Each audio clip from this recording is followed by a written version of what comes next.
최근에 2024년 아이패드 구매 가이드 영상을 올렸는데 새로 아이패드를 구매하는 분들이 정말 많으시더라고요. 특히 학생분들이 많았고 생각 외로 뒤늦게 태블릿 PC에 입문하는 성인분들도 많으셨어요. 그냥 심심해서 사신 분들도 있겠지만 어떤 결심을 하고서 아이패드를 유용하게 사용하고자 구매한 분들도 계실 거라고 생각합니다. 그래서 아이패드 꿀기능 모음과 유용한 어플 모음을 두 개의 영상에 나눠서 소개해 보려고 합니다. 최신 버전인 아이패드 OS 17.3을 기준으로 말씀드릴 테니 예전부터 아이패드를 사용하시던 분들도 그동안 저처럼 유튜브 머신으로만 쓰느라 놓쳤던 정보는 없는지 확인해 보시면 좋을 것 같습니다. 아이패드 뽕을 뽑고 싶다면 구독과 좋아요 부탁드립니다. 영상 제작에 큰 힘이 됩니다.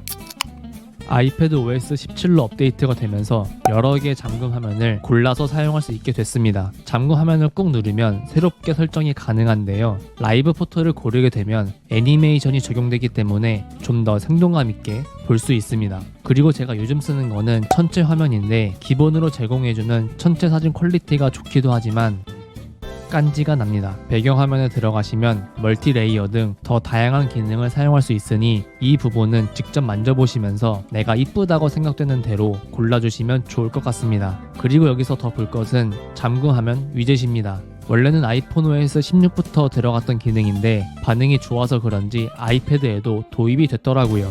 아이패드는 세로 모드와 가로 모드 각각 다르게 위젯을 배치시킬 수도 있고 가로 모드의 경우에는 더 많은 위젯을 추가할 수 있기 때문에 꽤 유용하게 사용할 수 있습니다.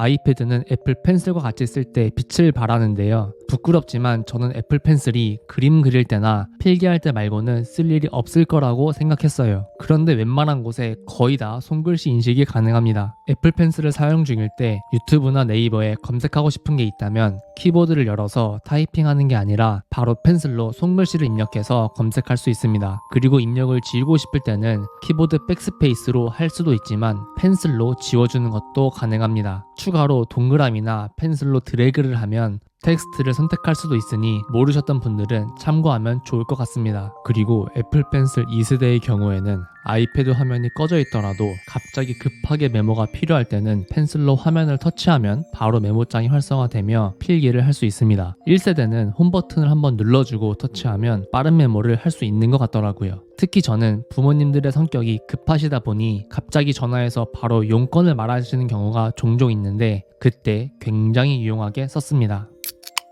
애플의 꽃은 앱을 다운받고 써먹는 건데 앱을 배치할 때 팁을 하나 알려드릴게요. 앱을 설치하고 하나의 폴더에 모으실 때 이렇게 하나하나씩 넣으시는 경우가 있는데 이럴 때 멀티터치를 사용하면 좀 더 편하게 앱들을 모을 수 있습니다. 반대로 폴더에서 홈 화면으로 옮길 때도 하나씩 뺄 수도 있지만 마찬가지로 한 번에 여러 개를 동시에 뺄 수도 있습니다. 그리고 앱을 여러 개 설치하다 보면 한 번에 찾기가 쉽지 않습니다. 이럴 때는 검색을 하면 좋은데요. 기본 기능인 스팟라이트를 사용하면 됩니다. 홈 화면 빈 공간에서 아무데나 아래로 살짝 긁어주면 스팟라이트가 활성화되고 여기에 원하는 앱을 검색하면 됩니다.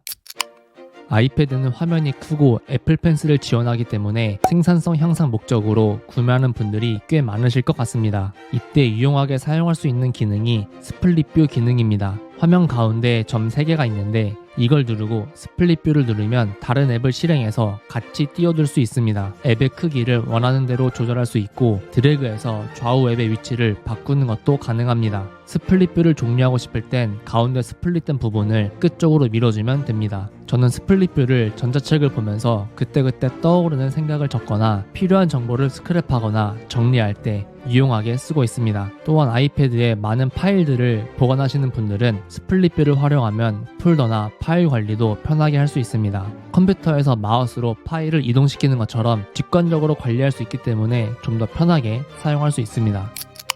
아이패드의 외장 키보드를 연결해서 각 잡고 사용할 때도 있지만 평소에는 아이패드 내장 키보드를 사용할 텐데요. 이때 알아두면 좋은 팁을 몇 개 말씀드릴게요. 키보드에서 특수 문자를 입력할 때 매번 전체 배열을 바꿔서 사용하는 것보다 각 키를 아래로 쓸어 내리면 특수 문자 입력이 가능합니다. 그리고 위로 쓸어 올리면 된 소리를 입력할 수 있습니다. 일일이 쉬프트나 배열을 안 바꿔도 돼서 저는 이 기능을 잘 사용하고 있습니다. 그리고 중간에 글을 수정하고 싶을 때 커서를 일일이 손으로 옮기거나 글자 사이를 직접 찍어서 커서를 옮기기도 하는데요. 이럴 때는 스페이스바를 길게 눌러서 커서를 옮기면 좀 더 직관적으로 수정이 가능합니다. 두 손으로 아이패드를 들고 타이핑을 하다 보면 가운데에 있는 키들은 누르기가 조금 버거울 때가 있습니다. 특히 손이 작은 분들은 더 힘드실 거예요. 이럴 때는 키보드를 엄지손가락으로 동시에 잡고 좌우로 벌려주면 키보드가 분리됩니다. 이러면 손이 작으신 분들이더라도 큰 화면의 아이패드 타이핑을 좀 더 수월하게 할 수 있을 겁니다. 다시 엄지손가락으로 모아주면 원래대로 돌아오게 됩니다.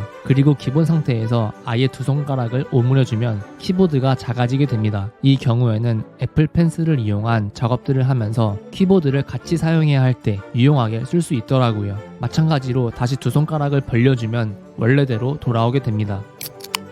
아시겠지만 애플은 제스처의 진심인 회사입니다.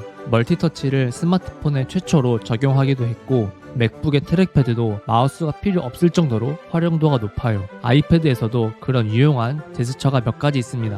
먼저 가운데 아래를 쓸어 올리는 것을 세 가지 목적으로 사용 가능합니다. 빠르게 올리면 홈 화면이 나오고요. 느리게 올리면 현재 백그라운드에서 실행되고 있는 앱들이 나오게 됩니다. 그리고 살짝만 올리면 독바가 올라오는데 여기에 자주 사용하는 앱들을 넣어두면 바로 가기가 되니까 좀 더 편하게 사용할 수 있습니다. 손가락을 오므려서도 홈 화면과 사용 중인 앱을 볼 수도 있습니다. 마찬가지로 빠르게 오므리면 홈 화면, 천천히 오므리면 사용 중인 앱들이 뜨게 됩니다. 그때그때 상황에 맞춰서 사용하면 좋을 것 같아요. 추가로 내 손가락으로 좌우로 쓸어 넘기면 사용 중인 앱들을 빠르게 이동할 수 있습니다. 한두 개의 앱을 왔다 갔다 하면서 스피디하게 작업할 때 편하게 쓸 수 있습니다.